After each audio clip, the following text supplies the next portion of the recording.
Step 40, check the spelling and grammar of the whole document. Press Control Home to move to the beginning of the document.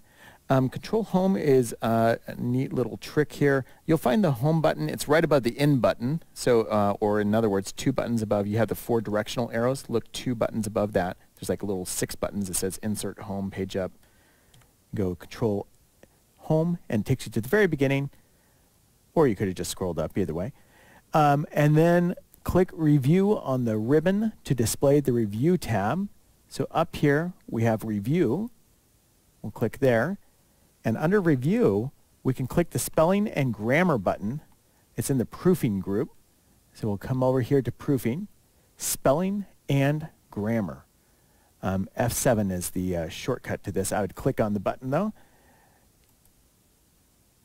And when it does that, it comes up and here's that word that we intentionally misspelled. It should have been sound, right? For each misspelled word, click the correct spelling of the word. For example, sold should be sound. Then click Change to replace this misspelled word with the correct spelling.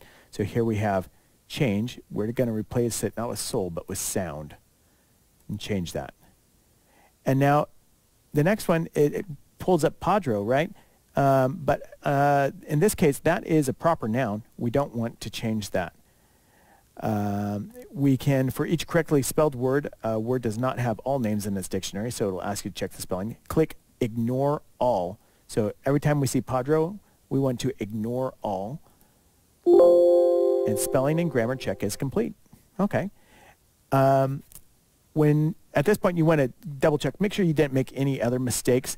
Make sure you don't have any little spaces after any of your paragraphs, little typos or anything like that. You want to give it a good look through, and you should be able to compare it to your final figure down here. So we should be able to look through, double check it against what this looks like down here, make sure everything's okay. At this point, I might go ahead and turn off your show and hide, and that way you can really see how everything looks in comparison to each other. They have little truncated short pages here. Don't worry about that. They just didn't want to put up the picture of the entire page. And it looks like we are ready to rock and roll and turn this paper in. Congratulations on completing probably the most difficult and certainly the longest of all the assignments in this course.